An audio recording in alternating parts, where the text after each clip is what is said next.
Hey everybody, I'm Trubiak and welcome to CC's Vinyl Closet.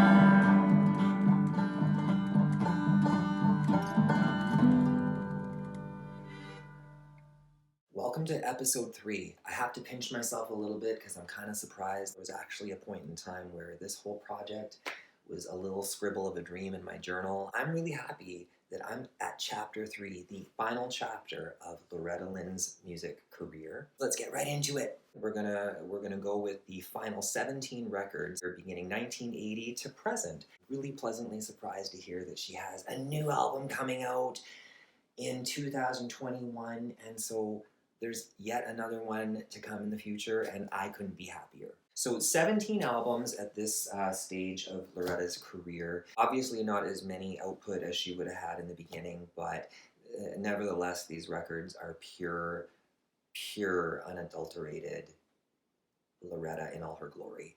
And I'm going to get to a couple of highlighted albums in just a few seconds. A note to you guys is that out of these 17 albums, there's 4 that are not available on vinyl records, so I'm not including them in my playlist or within this, except for the one album that is kind of on my wish list, if there were any, and that is Honky Tonk Angels, which I'm going to touch on later.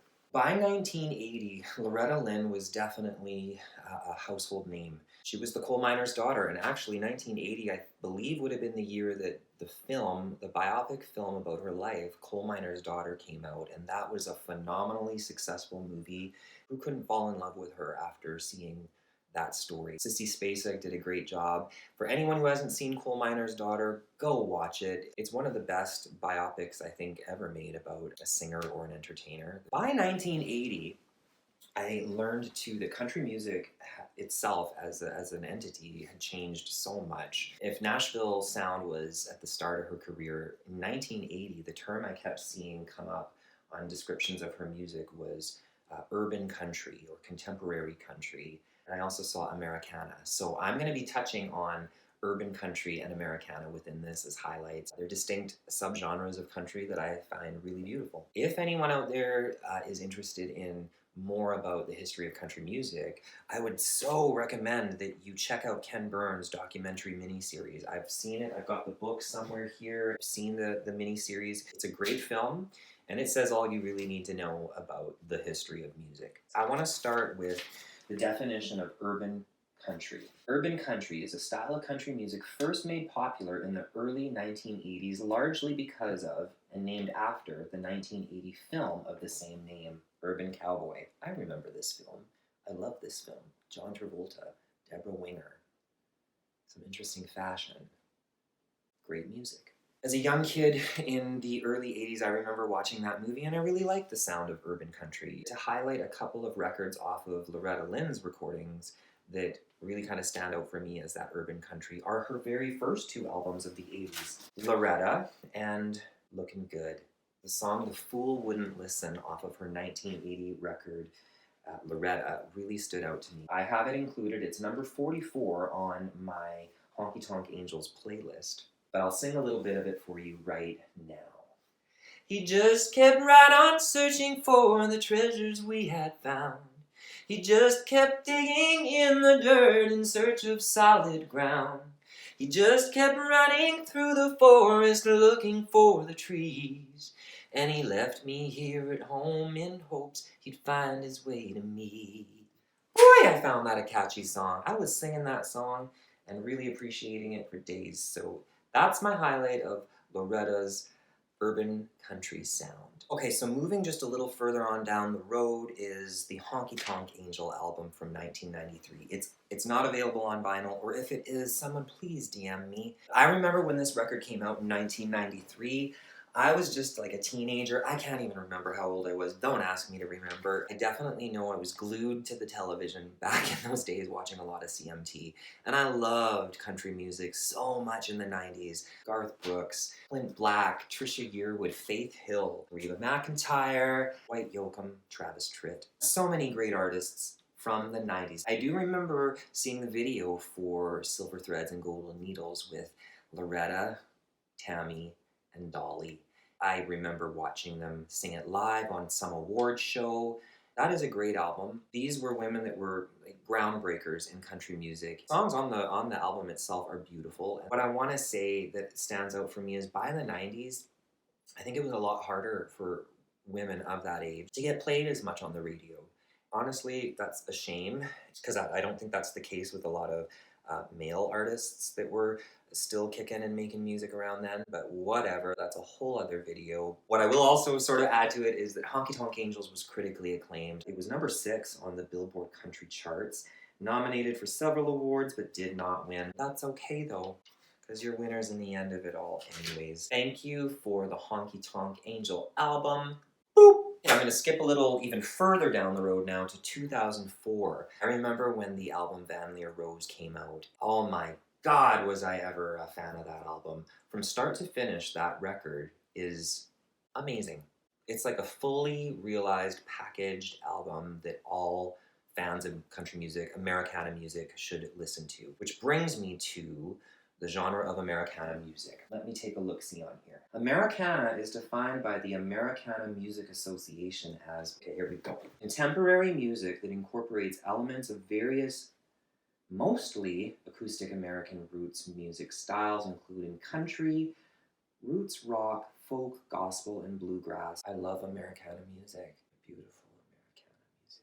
That brings me to Mr. Jack White. He's an American singer, songwriter, multi-instrumentalist, and producer, best known as the lead singer from the White Stripes. I do remember the White Stripes. Who can't forget that? Sorry. I certainly paid attention to who Jack White was when I bought that album, Van Leer Rose, and oh my God, Jack White, you're so cute, and you're so talented. I admire the fact that you got to work with Loretta Lynn. Chemistry, the end result, it's beautiful, it's raw. You helped elevate Loretta Lynn's music in a new way. I just bet you that had to be like the coolest freaking experience for you. Thank you guys so much for putting this record out there. I know that it was a popular record. 2005, Van Leer won Best Country Album. Of course, it landed on a ton of best of lists, and as it should have. Okay.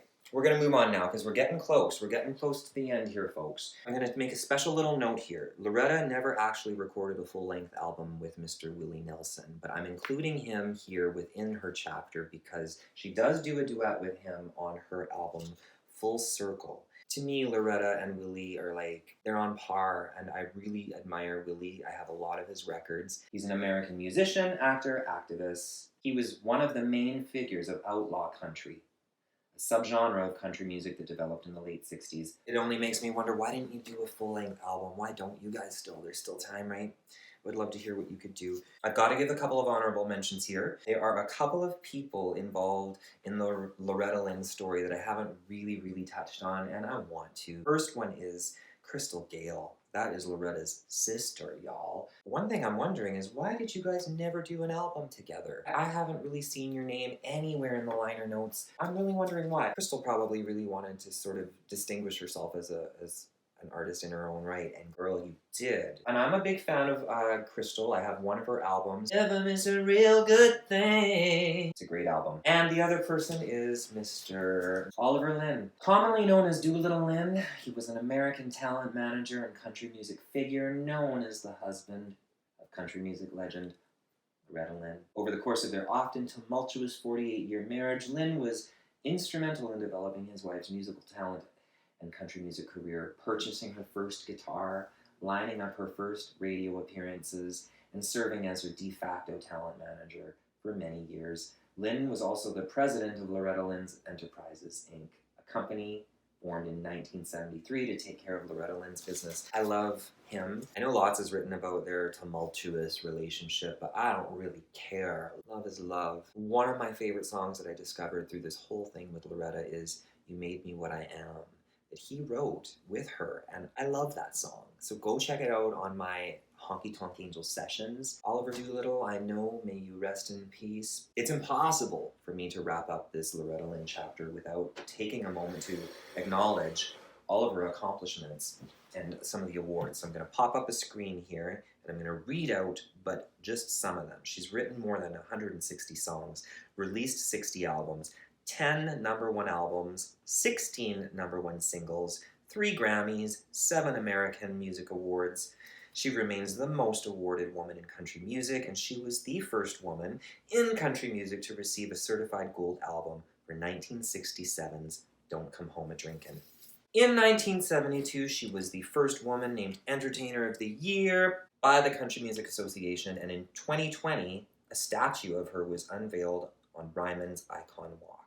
Yeah, girl, well earned. What is Loretta Lynn's lasting legacy? Obviously, there's not a lot that I haven't already said. She has been a pioneer for women in country music. She defied a lot of odds with her extraordinary talent and her tenacity, and with the help of a lot of other people.